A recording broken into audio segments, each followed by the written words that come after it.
அன்பு நேயர்களே வணக்கம். வருகின்ற 31ஆம் தேதி ஆகஸ்ட் மாதம் கடைசி நாள் வெள்ளிக்கிழமை. இந்த வெள்ளிக்கிழமை ஆடி மாதத்தில் 3ஆம் வெள்ளிக்கிழமை. ஆடி வெள்ளி என்றால் ஒரு வெள்ளி மட்டும் கிடையாது, எல்லா வெள்ளியும் விசேஷம்தான். இந்த ஆடி மாதமே வெள்ளிக்கிழமையில் தானே பிறந்தது. இது 3ஆவது வெள்ளி. அவிட்ட நட்சத்திரம் சதய நட்சத்திரம் 2 அன்னைக்கு இருக்குது. 2 கலந்த ஒரு தினமாக இருக்குது. இப்போ பார்த்திங்கன்னா எல்லா ஊர்களிலேயும் அம்மன் கோயிலில் ஆடி வெள்ளிங்கிறது விசேஷம். ஒரு சில ஊரில் 1ஆவது வெள்ளி விசேஷம், ஒரு சில ஊரில் 2ஆவது வெள்ளி விசேஷம், சில ஊரில் 3ஆவது வெள்ளி தீமிதி நடக்கும். சேலம் செவ்வாப்பேட்டையில் பார்த்திங்கன்னா மாரியம்மன் கோயில் அவ்வளவு விசேஷம். இந்த மாரியம்மன் கோயிலில் 10 நாள் பிரம்மோற்சவம் நடக்கும்.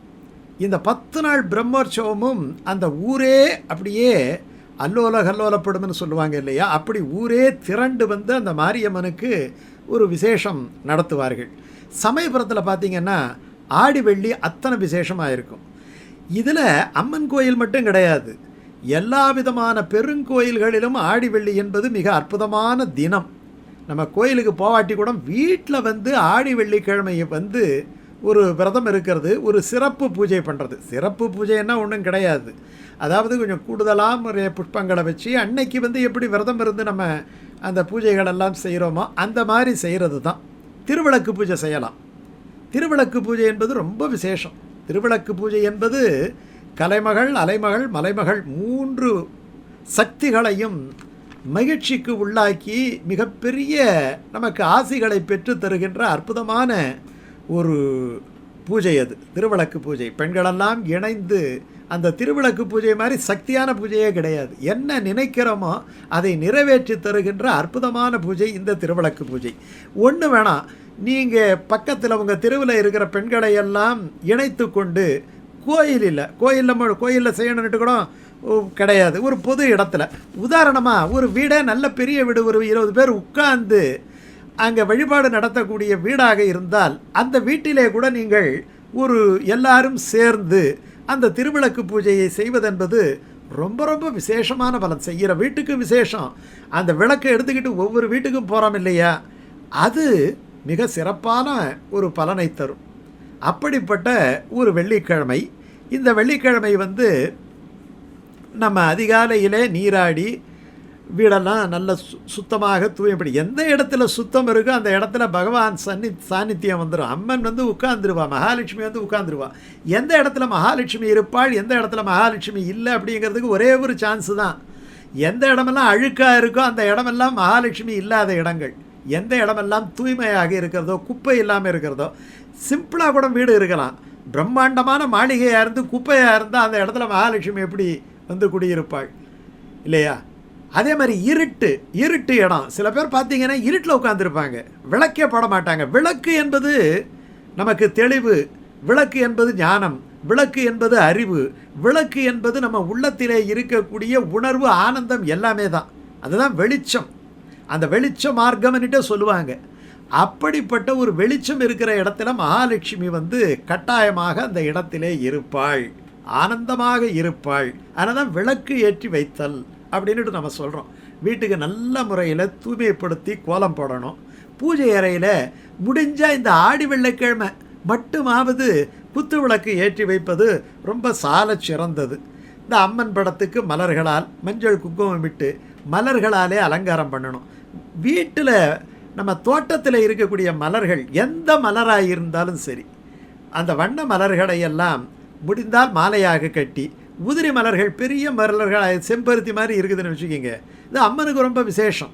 அதே மாதிரி செவ்வரளி இருக்குதுன்னு வச்சுக்கிங்க, செவ்வரளி எல்லாம் சீக்கிரமாக வாடி போயிடும்.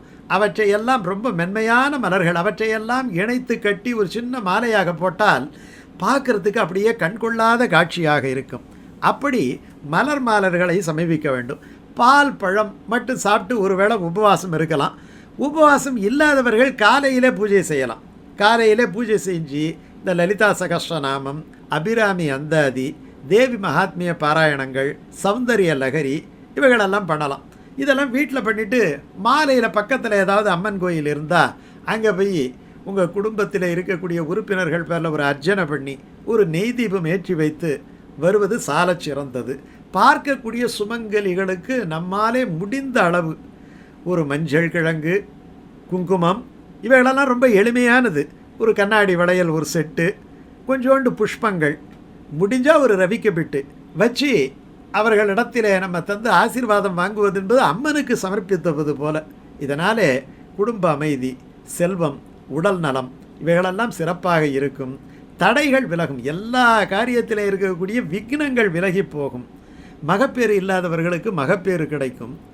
எல்லாத்தை விட மொத்தமாக என்ன தெரியுமா, மனசில் ஒரு நிம்மதி இருக்கும். இப்போது இந்த வெள்ளிக்கிழமை பாராயணம் பண்ணும். நம்ம அபிராமி அந்தாதி பாராயணம் பண்ணலாம், சௌந்தரலஹரி பாராயணம் பண்ணலாம், லலிதா சகஸ்ரநாமம் பாராயணம் பண்ணலாம். அபிராமி அந்தாதியில் ஒரு அற்புதமான பாட்டு இருக்குது, இந்த 10வது பாட்டு. அந்த 10வது பாட்டு நமக்கு மனதிலே ஒரு தெம்பு, மகிழ்ச்சி, தன்னம்பிக்கை தந்து அம்மனுடைய அருளை கூட்டுவிக்கக்கூடிய அற்புதமான பாட்டு. அந்த பாட்டை பாராயணம் பண்ணலாம். அந்த பாட்டு பாருங்களேன். நின்றும் இருந்தும் கிடந்தும் நடந்தும் நினைப்பது உன்னை, என்றும் வணங்குவது உன் மலர்த்தாள், எழுதா மறையின் ஒன்றும் அரும்பொருளே, அருளே உமையே, இமயத்து அன்றும் பிறந்தவளே, அழியா முத்தி ஆனந்தமே. என்ன அழகா அபிநவ பட்டர் சொல்கிறார் தெரியுமா? நின்றும், நிற்கும் போதும், இருந்தும், உட்காரும் போதும், கிடந்தும், படுக்க போகும் போதும், நடந்தும், நடந்து கொண்டிருக்க போதும் யாரை நினைக்கணுமா? நினைப்பது உன்னை. அபிராமியே, உன்னை நினைத்து கொண்டிருக்கிறேன். என்றும் வணங்குவது உன் மலர்த்தாள். என்னைக்கும் உன்னுடைய திருவடிதான் சரணம் என்று நான் நினைத்து கொண்டிருக்கிறேன். எழுதா மறையின் ஒன்றும் அரும்பொருளே. வேதத்தினுடைய உச்சி பாகத்தில் உதிக்கின்ற உச்சி திலகம் அப்படின்னு சொன்னார் இல்லையா? அந்த மாதிரி அந்த உச்சி திலகத்திலே வேதத்தினுடைய சிரஸ் என்று சொல்லப்படுகின்ற பிரம்ம பாகத்திலே அமர்ந்திருப்பவளே, அரும்பொருளே, அருளே, கருணாமூர்த்தியே, உன்னுடைய கடைக்கண் பார்வை என்னை நோக்கி திருப்பக்கூடாதா? உமையே, உமையம்மையே, இமயத்து அன்றும் பிறந்தவளே, இமயத்திலே பிறந்தவளே, அழியா முத்தி ஆனந்தமே. அழியாத ஆனந்தத்தை, அழியா ஆனந்தம்தான் முக்தி. அந்த முக்தி என்கிற ஆனந்தத்தை தருபவளே, உன்னை நான் துதிக்கின்றேன். இந்த அன்னையை ஆடி வெள்ளிக்கிழமை மட்டும் நம்ம கும்பிடணுன்னுட்டு கிடையாது, குறிப்பிட்ட நேரத்தில் மட்டும் கும்பிடணுன்னுட்டு கிடையாது. ஒவ்வொரு நிலையிலும் அந்த அம்மனை வணங்கினால் ஆனந்தத்தை பெறலாம், அபிராமியை வணங்கினால் ஆனந்தத்தை பெறலாம்.